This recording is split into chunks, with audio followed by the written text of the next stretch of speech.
Hello everyone, हामी चाहिँ kinematics study गरिरहेका छौँ र काइनेमेटिक्समा युनिफर्म मोसन एन्ड भेरिएबल मोसनको बारे आज हामी चर्चा गर्नेवाला छौँ।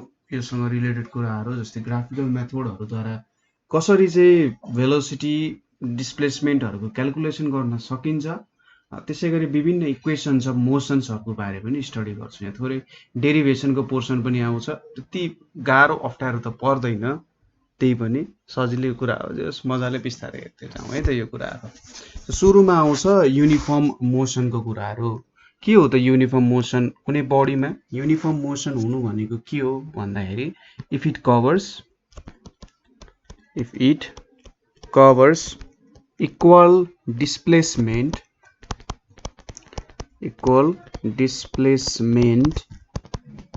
In equal interval of time. यदि कुनै अब्जेक्टले इक्वल डिस्टेन्स कभर गर्छ इक्वल इन्टरभल अफ टाइममा भने त्यसलाई चाहिँ के भनिन्छ त? एउटा युनिफर्म मोसन छ भनेर भन्न सकिन्छ। अर्को भनेको कस्तो बुझ्न सकिन्छ भने भेलोसिटी कन्स्ट्यान्ट छ। कन्स्ट्यान्ट भेलोसिटी इज कन्स्ट्यान्ट लेखेँ मैले यहाँ। कन्स्ट्यान्ट भेलोसिटी हुनुको मतलब इक्वल डिस्प्लेसमेन्ट भइरहेछ इक्वल इन्टरभल अफ टाइममा। प्रत्येक सेकेन्ड त्यही अमाउन्टमै डिस्प्लेसमेन्ट भइरहेको छ। अथवा एक्सेलरेसन जिरो। एक्सेलरेसन के हुन्छ त? कन्स्ट्यान्ट हुन्छ। एक्सेलरेसन जिरो हुन्छ है। एक्सेलरेसन जिरो हुनुको एउटा मिनिङ के आउँछ भने त्यसमा भेलोसिटी चेन्ज भइरहेको छैन हैन। के हुन सक्छ कि त भेलोसिटी जिरो हुँदा पनि एक्सेलरेसन जिरो हुन सक्छ, अथवा भेलोसिटी केही कन्स्टेन्ट भ्यालु भयो भने के हुन सक्छ? एक्सेलरेसन जिरो हुन सक्छ। हामीले अघिल्लो भिडियोजहरुमा टाइम भेलोसिटी ग्राफ्सहरु बनाएको थियौं, त्यहाँनेर तपाईहरुले हेर्न सक्नुहुन्छ कि कसरी जिरो हुँदो रहेछ भन्ने कुराहरु है। हो यो कन्डिसन्सहरु भयो भने हामीले के भन्न सक्छौं? त्यहाँनेर एउटा युनिफर्म मोसन छ भनेर हामीले थोरै भन्न सक्छौं त्यसको बारेमा। अर्को कुरा के पनि आउँछ भने हामीले एभरेज भेलोसिटीको बारे त पढाएको छौं हैन। एभरेज भेलोसिटी भनेको के हो त भन्दा एउटा सर्टेन टाइम इन्टरभलमा कति ट्राभल गर्यो हैन, सर्टेन टाइम इन्टरभलमा कति भेलोसिटी भयो अथवा कति डिस्प्लेसमेन्ट भयो, रेशियो त्यही कुरा भयो एउटा है। एभरेज भेलोसिटीको कुरा गर्दा एभरेज भेलोसिटी यसलाई सिम्पल टर्ममा डिफाइन गर्दा total displacement divided by total time भनेर भन्छ हैन। अब कति डिस्प्लेसमेन्ट लिनुहुन्छ हो त्यो केसहरुसँग डिपेन्ड गर्ने कुरा हो यो। र एभरेज भेलोसिटीलाई त हामीले भनिहाल्यौं। अर्को छ इन्स्ट्यान्टेनियस भेलोसिटी भन्ने। इन्स्ट्यान्टेनियस भेलोसिटी भनेर छ। इन्स्ट्यान्टेनियस भेलोसिटीमा चाहिँ के आउँछ भन्दा सपोज डिस्प्लेसमेन्टलाई मैले यसरी x ले रिप्रेजेन्ट गरे भने dx अपन dt हुन्छ हैन। यो पनि के हो त? एउटा भेलोसिटीकै टर्म हो। र युनिफर्म मोसन हुँदाखेरि के हुन्छ? एभरेज भेलोसिटी र इन्स्ट्यान्टेनियस भेलोसिटी चाहिँ इक्वल हुन जान्छ हैन। युनिफर्म मोसन हुँदाखेरि हामीले के बुझ्नु पर्छ त जेनरल केसमा भन्दा एउटा स्ट्रेट लाइनको मोसनलाई चाहिँ युनिफर्म मोसन भनिन्छ।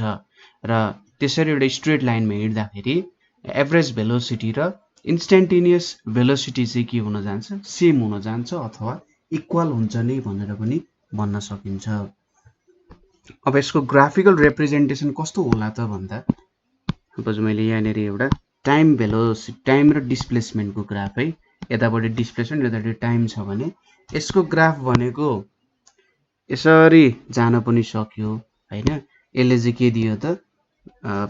यहाँनेर पोजिटिभ स्लोप छ, यसको पोजिटिभ स्लोप छ, कन्स्ट्यान्ट भेलोसिटी छ, पोजिटिभ भेलोसिटी छ भनेर पनि भन्न सक्यो हैन।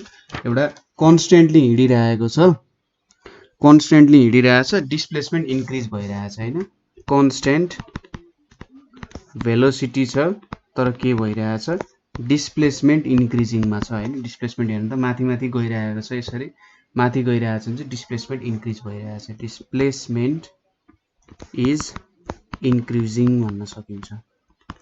त्यसपछि सपोज अर्को के पनि हुन सक्छ भने यतातिरबाट यता आइपुग्यो। ल यो ग्राफमा के छ त हेर्नुस् त डिस्प्लेसमेन्ट घटिरहेछ हैन, टाइम बढे तापनि डिस्प्लेसमेन्ट घटिरहेछ।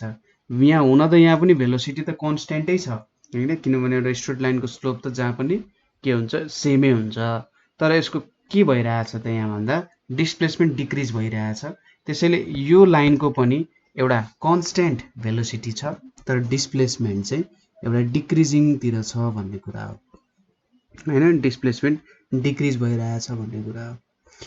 यस्तो खालको युनिफर्म मोसनहरु एउटा स्ट्रेट लाइनको मोसन आयो भने त्यति बेला स्पिड भन्नु एन्ड भेलोसिटी भन्नु एउटै कुरा हुन्छ हैन, स्पिड र भेलोसिटी भन्नु एउटै कुरा हुन जान्छ।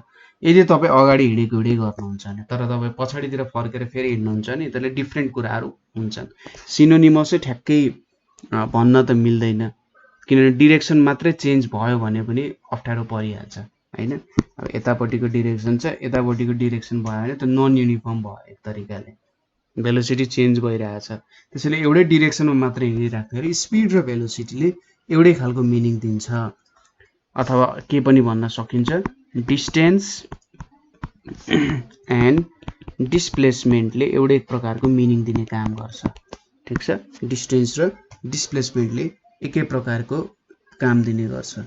र जेनरली त्यति बेला हामीले के भन्न सक्छौँ त, डिस्प्लेसमेन्ट भनेको चाहिँ भेलोसिटी इन्टु टाइम भनेर यसरी हामीले एक्सप्रेस गर्न सक्छौँ हैन, किनभने डिस्प्लेसमेन्ट भेलोसिटी भनेको त डिस्प्लेसमेन्ट बाइ टाइम हो, अनि भेलोसिटी डिस्प्लेसमेन्ट भनेको भेलोसिटी इन्टु टाइम हुन जान्छ। यही त कुरा हो, एउटा यो फर्मुला जस्तो भयो। त्यसै गरी कुनै बेला के हुन सक्छ, नन युनिफर्म मोसन हुन सक्छ हैन। अब नन युनिफर्म मोसन हुन लाग्यो, non uniform motion. Non uniform मोसनको केसमा के हुन्छ भन्दाखेरि यहाँनिर हामीले एभरेज भेलोसिटीको कुरा नि गर्छौँ। एभरेज भेलोसिटीको कुरा गर्दा टोटल डिस्टेन्स कभर्ड भने जस्तै अघिकै कुरा भयो। र त्यति बेला हामीले S is equals to average velocity into time गर्छौँ त्यो बेलामा। ठीक छ, एभरेज भेलोसिटी इन्टु टाइम गरेर हामीले के निकाल्छौँ त, कति डिस्टेन्स कभर्ड भयो अथवा डिस्प्लेसमेन्ट भयो भन्ने कुराहरू निकाल्छौँ। अब यसलाई हामीले ग्राफिकल्ली बुझ्नु पर्यो भने नन युनिफर्म मोसन भनेपछि हामीले के बुझ्नु पर्यो, युनिफर्म छैन भने जस्तै त हो नि, त्यही कुरा हो। जस्तै यसलाई एउटा ग्राफिकल फर्ममा बुझ्नु पर्यो भने युनिफर्म र नन युनिफर्म मोसनलाई मैले यहाँनिर दुईटा लाइनहरू बनाइदिन्छु। यहाँ अर्को भयो अरे, सपोज गरौँ एउटा लाइन छोटो होला सायद, लामो होला, केही फरक परेन, जे होस् बुझौँ कि दुईटै इक्वल लाइन छ भन्ने तरिका जस्तो। तपाईँ ठ्याक्कै ल यति डिस्टेन्समा हेरौँ न त, इक्वल इक्वल जस्तै छ। यो पोइन्ट ए भयो, यो पोइन्ट बी भयो है। तपाईँले यसलाई एउटा टाइमको टर्म्समा डिफाइन गर्नुभयो। यहाँनिर सपोज के हुँदो रहेछ भनेर हेर्दाखेरि ल ऊ चाहिँ 1 सेकेन्डमा 2 मिटर ट्राभल गर्दो रहेछ। यति डिस्टेन्स भनेको 2 मिटर हो। यदि उसले प्रत्येक सेकेन्ड 2 मिटरै ट्राभल गर्छ, ठीक छ, यदि उसले प्रत्येक सेकेन्ड 2 मिटर ट्राभल गर्छ भने यहाँनिरको हरेकमा 2-2 मिटर छ। यो 1 सेकेन्ड प्रत्येक सेकेन्ड भयो, प्रत्येक सेकेन्डमा 2 मिटर डिस्टेन्स कभर गर्छ भने यो एउटा युनिफर्म के भयो त, मोसन भयो। किनभने भेलोसिटी युनिफर्म छ, सेम इन्टरभल अफ टाइममा सेम अमाउन्ट अफ डिस्प्लेसमेन्ट छ हैन, यो एउटा युनिफर्म मोसन हुन गयो। यहाँनिर अब भेलोसिटी र स्पिडको जुन कुरा छ त्यो दुईटै कुराहरू पनि सिनोनिमस चाहिँ सेम हुन गयो हैन, स्पिड र भेलोसिटी सेम हुन्छ। तर अब तलतिर हेरौँ, यहाँनिर मैले फेरि ओरिजिनल जस्तै यसरी टाइमको बनाएँ है, यहाँनिर टाइमको कुराहरू लिए। अब यसरी टाइमको कुरा लिँदा यो बी भयो, यो ए भयो। सपोज गरौँ उसले 1 सेकेन्डमा यहाँनिर 2 मिटर ट्राभल गर्छ हैन। अब दोस्रो सेकेन्डमा उसले के गरेछ, 4 मिटर कभर गरेछ। तेस्रो सेकेन्डमा उसले के गरेछ त, 1 मिटर मात्रै कभर गरेछ। चौथो सेकेन्डमा अर्को सेकेन्डमा उसले चाहिँ कति मिटर त 2 2 4 ल 5 मिटर कभर गरेछ। यसरी उसले कभर गर्दै गयो भने हेर्नु त पहिलो सेकेन्डमा फर्स्ट सेकेन्डमा उसले कति त 2 मिटर कभर गरेछ, सेकेन्ड सेकेन्डमा उसले 4 मिटर कभर गरेछ, थर्ड सेकेन्डमा उसले 1 मिटर कभर गरेछ, फोर्थ सेकेन्डमा उसले कति कभर गरेछ त 5 मिटर कभर गरेछ। भनेपछि प्रत्येक सेकेन्ड उसको डिस्प्लेसमेन्टहरू चेन्ज हुँदै गइरहेछ है। प्रत्येक सेकेन्ड उसको डिस्प्लेसमेन्ट बेग्लै छ। अब यसरी प्रत्येक सेकेन्ड बेग्लै डिस्प्लेसमेन्ट हुनु भनेपछि त्यो एउटा नन युनिफर्म मोसन हुन गयो हैन। त्यो एउटा के भयो त नन युनिफर्म मोसन भयो। र यति बेला हामीले एभरेज भेलोसिटीको सहारा लिन्छौँ। सपोज मैले यतिसम्म लिए अहिलेको लागि के छ त 1 2 3 4 वटा सेकेन्ड छ नि भनेपछि भेलोसिटी एभरेज भेलोसिटी भनेको टोटल डिस्प्लेसमेन्ट भनेपछि 2 + 4 + 1 + 5 टोटल डिस्प्लेसमेन्ट भनेको कति भयो त 5 4 9 11 12 12 भयो। टोटल टाइम कति छ 4 सेकेन्ड छ भनेपछि एभरेज भेलोसिटी भनेको 3 मिटर पर सेकेन्ड रहेछ। यसको मतलब उसले प्रत्येक सेकेन्ड चाहिँ 3 मिटर कभर गर्छ भनेको एउटा एभरेज रूपमा। यसले तर जस्टिफाई त गर्दैन प्रत्येक सेकेन्ड कति कभर गर्छ, किनभने कहिले 1 मिटर पनि कभर गरिरहेछ, कहिले 5 मिटर पनि कभर गरिरहेछ। यो एक तरिकाले के झिके जस्तो भयो भन्दा हामीले एरिथमेटिक मिनहरू झिक्छौँ नि, एउटा मिडल भ्यालु के हो भन्ने कुरा जस्तो मात्रै हो। खासै त्यो खत्रै कुरा चाहिँ झिकिरहेको हुँदैन यसले।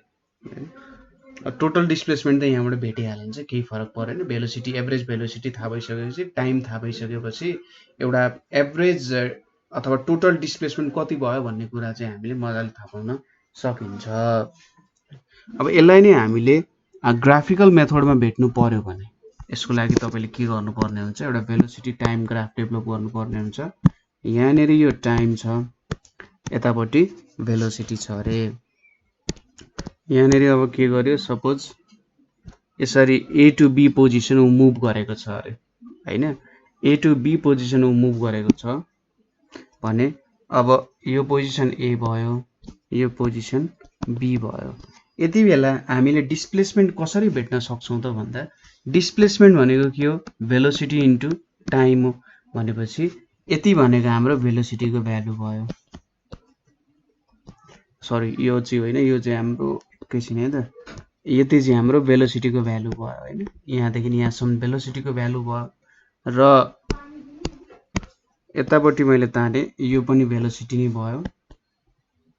यतापट्टि भेलोसिटी अलिकति बाङ्गो भएछ, यसलाई सिधा बनाऊ। यहाँनेर ठ्याक्कै परपेन्डिकुलर हुने गरी तल तान्नु पर्ने हुन्छ है। यो चाहिँ एंगल 90 डिग्री हुनुपर्छ र यो चाहिँ हाम्रो टाइम भयो।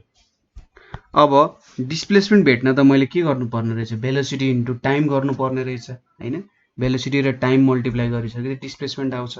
अब यहाँनेर भेलोसिटी र टाइम मल्टिप्लाई गर्नु भनेको यो त एउटा रेक्टेंगल जस्तो छ नि हैन। रेक्टेंगल जस्तो चाहिँ यसको एरिया भेट्नु हो भनेपछि मैले डिस्प्लेसमेन्ट भेट्नु भनेको भेलोसिटी टाइम ग्राफमा कति डिस्प्लेसमेन्ट छ भनेर भेट्नु भनेको चाहिँ त्यसको एरिया भेट्नु रहेछ, कति एरिया कभर गर्दो रहेछ भन्ने कुरा नै भेट्नु पर्दो रहेछ। अब यसलाई मैले O माने, यसलाई C माने भने डिस्प्लेसमेन्ट D भनेको चाहिँ एरिया अफ OABC हुन्छ। एरिया अफ OABC भनेको V इन्टु T हुन जान्छ हैन। यही हाम्रो डिस्प्लेसमेन्ट कुरा हो। यसपछि हामीले हेर्नुपर्ने टपिक अर्को भनेको भेरिएबल मोसन भनेर छ। Variable motion. अब भेरिएबल मोसन भनिसकेपछि कस्तो भयो त यो एक तरिकाले does not cover equal distance in equal interval of time हैन। Doesn't cover equal displacement in equal interval of time. Equal interval of time यो भयो हाम्रो भेरिएबल मोसनको कुरा भयो हैन। र भेरिएबल मोसन भनेपछि इक्वल डिस्प्लेसमेन्ट कभर गर्दैन भनेपछि भेलोसिटी नन युनिफर्म हुने भयो। भेलोसिटी नन युनिफर्म हुने भयो भनेपछि यहाँनेर हाम्रो एक्सेलरेसन पनि आउने भयो। त्यहाँनेर भेलोसिटी नन युनिफर्म हुने बित्तिकै के भयो त भेलोसिटी युनिफर्म हुँदाखेरिसम्म हाम्रो एक्सेलरेसन 0 हुन्छ तर भेलोसिटी युनिफर्म हुने बित्तिकै के हुन्छ हाम्रो एक्सेलरेसन 0 हुन्छ भेलोसिटी नन युनिफर्म हुने बित्तिकै के भयो त चेन्जिङ एउटा एक्सेलरेसन त आयो नि हामीसँग चेन्जिङ भेलोसिटी आइसकेपछि त्यो एउटा एक्सेलरेसनको रूप लियो त्यसले है त्यो कुरा भयो र कन्स्ट्यान्ट रेटमा पनि भेलोसिटी चेन्ज भइरहेको हुन सक्छ अथवा कन्स्ट्यान्ट रेटमा नभएर जुनै रेटमा पनि चेन्ज भइरहेको हुन सक्छ भेलोसिटीको चेन्ज पनि नन युनिफर्म हुन सक्छ हैन त्यही अनुसार एक्सेलरेसन पनि त्यस्तै खालको आउन सक्छ कुनै फरकको कुरा भएन अब यसपछि हामीले बुझ्नुपर्ने कुरा भनेको के छ त equation for motion with constant acceleration हैन इक्वेसन्स अफ मोसन्सहरुको कुरा गर्छौं हामीले पहिले पनि सायद क्लास 9 10 मा होला 10 मा पनि हामीले यसको बारेमा त स्टडी गरेका छौं त्यही पनि अहिले यसको बारेमा थोरै ग्राफिकल तरिकाले पनि स्टडी गर्छौं के कामहरु हुँदो रहेछ अनि कसरी यसलाई चाहिँ सल्भ गर्न सकिँदो रहेछ त भन्ने कुराहरु हामीले हेर्छौं है त इक्वेसन्स अफ मोसनहरु equations of motion with constant एक्सेलरेसनहरु सपोज गरौं एउटा बडी छ मसँग देयर इज अ बडी त्यो बडीको फिचर्सहरु के छ भन्दा एउटा कन्स्ट्यान्ट एक्सेलरेसन छ अरु त्यसमा एउटा कन्स्ट्यान्ट एक्सेलरेसन जसलाई चाहिँ a भनेर लेखिएको छ कन्स्ट्यान्ट एक्सेलरेसन a छ त्यसैगरी यसको u भनेको चाहिँ के भयो त यसको इनिशियल भेलोसिटी u भनेको इनिशियल भेलोसिटी भयो र v भनेको यसको के भयो त फाइनल भेलोसिटी भयो t भनेको टाइम टेकन हो भनेर सोचौं हामीले अब यहाँबाट के बुझिन्छ एक्सेलरेसन भनेको के हो change in velocity by time change in velocity divided by time भन्ने कुरा हो चेन्ज इन भेलोसिटी भनेको त final velocity minus initial velocity change भयो टाइम भनेको t भयो हैन यो हो एक्सेलरेसनको फर्मुला मैले और a into t is equals to v minus u भयो और finally v is equals to u plus at जुन छ यो हाम्रो एउटा फर्मुला हुन गयो जति बेला कन्स्ट्यान्ट एक्सेलरेसन हुन्छ हामीले यो फर्मुला युज गर्न सक्छौं त्यसैगरी यसलाई इक्वेसन 1 भनेर मानौं अर्को फर्मुला हामीले के पनि पढाएको थियौं भने s is equals to average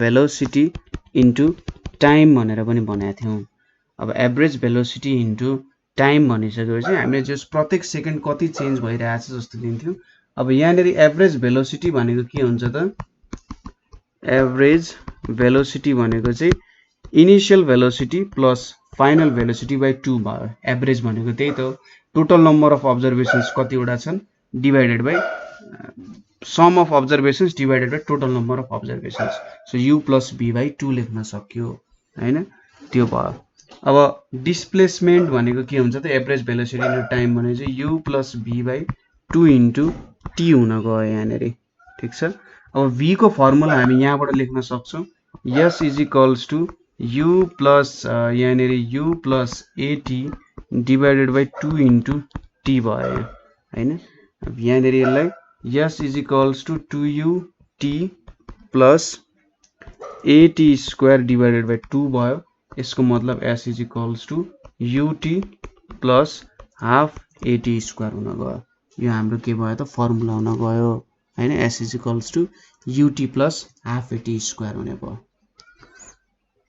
त्यसैगरी अर्को फर्मुला हामीले के लेख्न सक्छौं हामीलाई के थाहा छ s is equals to u plus b by 2 into t भन्ने थाहा छ अब t को फर्मुला हेर्नुस् त यहाँनेरि मैले यो t जुन छ t is equals to v minus u by a पनि लेख्न सक्छु नि त हैन यो a is equals to v minus u by t बाट भनेपछि s is equals to मैले v plus u by 2 लेखे into v minus u by a भनेर लेखे है मान्छे 2a उतापटि गयो 2a s भयो यहाँनेरि v square minus u square भयो v square is equals to u square plus 2as भयो यो अर्को फर्मुला हुन गयो हामीसँग जनरली यो तीनटा फर्मुला हाम्रो इक्वेसन अफ मोसन्स को फर्मुलाहरु हो है र इक्वेसन्स अफ मोसन्स को फर्मुलाहरु जस तपाईहरुले एकदम धेरै युज गरिराख्नु पर्ने हुन्छ न्यूमेरिकल प्रब्लमहरुदेखि लिएर अरु प्रब्लमहरु सल्भ गर्नको लागि युज भइरहेको हुन्छ हैन त्यतिबेला जस सजिलैसँग तपाईहरुले डेरिभेसन गर्न सक्नु नै हुन्छ त्यस्तो खासै गाह्रो हुँदैन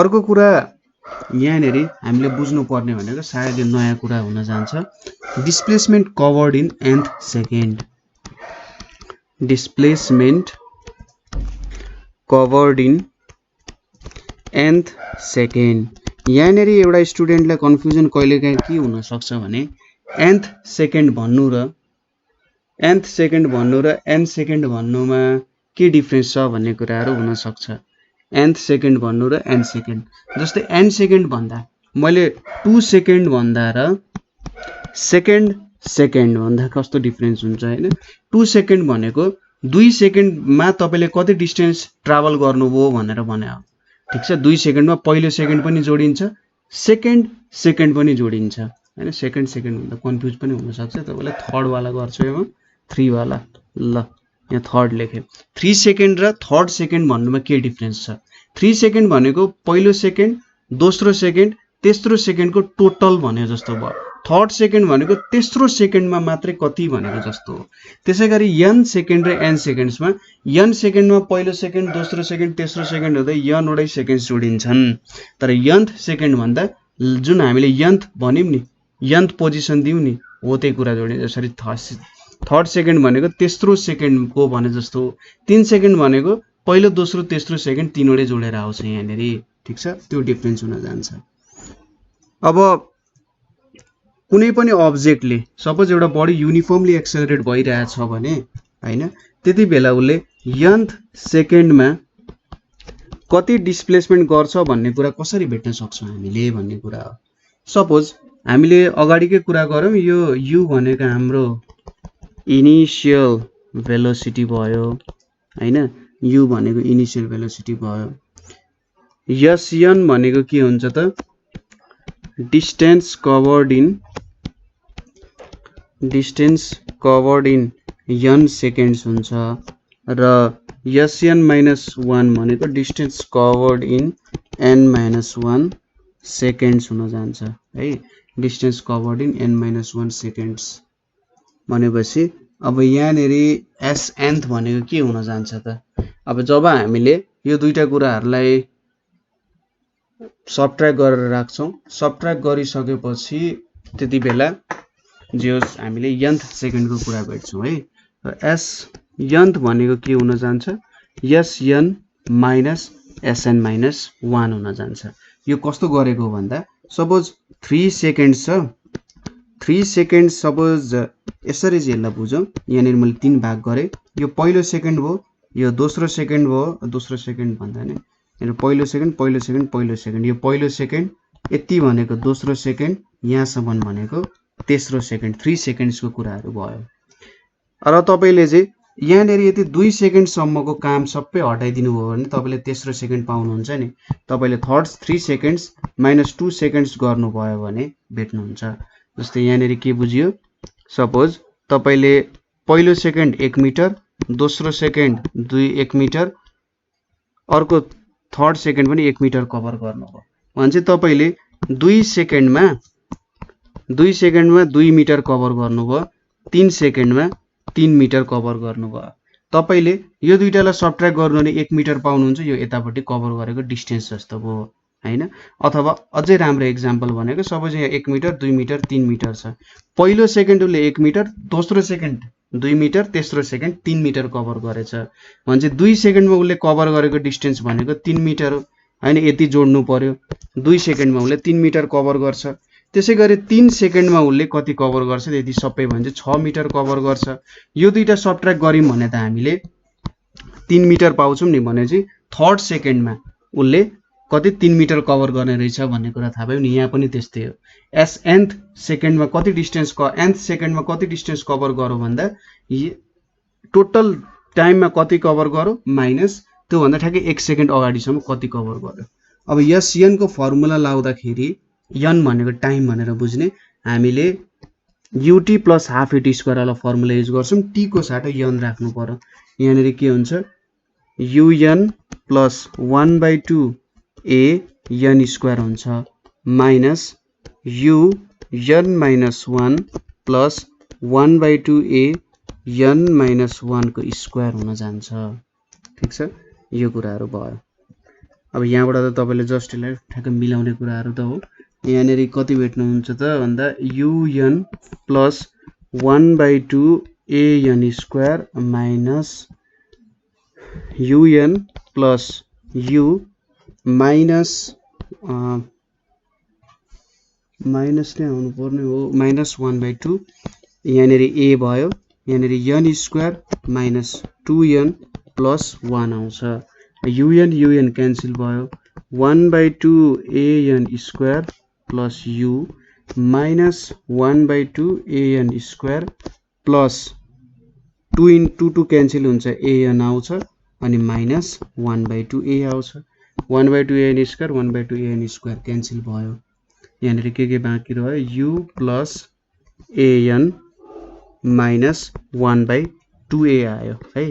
s nth भनेपछि कति लेख्न सकिन्छ त यसलाई अब u प्लस हामीले a कमन लियौं भने n माइनस 1/2 आउँछ u plus a 2n minus 1/2 is equals to u plus a/2 2n minus 1 आउँछ है। यो भनेको हाम्रो s nth सेकेन्डमा चाहिँ यति कभर हुने रहेछ भन्ने कुरा हो। यहाँनेरि तपाईले n को भ्यालु 2 लेख्नु भयो भने त्यो सेकेन्डमा कति कभर हुन्छ 3 लेख्नु भने थर्ड सेकेन्ड मात्रै एउटा पोइन्ट अफ टाइम मात्रै भनिरहेछ ले पिरियडको कुरा गरिरहेछ छैन पोइन्ट अफ टाइमको यति कुराहरु भयो। ठीक छ, यसरी हामीले यसलाई एक्सप्लेन गर्न सक्छौं। सो आजको लागि हामी यति नै गर्छौं हैन। र अर्को भिडियोमा चाहिँ हामीले ग्राफिकल मेथड द्वारा कसरी चाहिँ यो फर्मुलाहरु निकाल्न सकिन्छ होला भन्ने कुराहरु पनि हेर्छौं। यहाँसम्म तपाईहरुलाई केही प्रब्लम छ अथवा बुझ्नु भएन भने हामीलाई सोध्न सक्नुहुन्छ। ठीक छ, सो आजको लागि यति नै। Thank you for watching.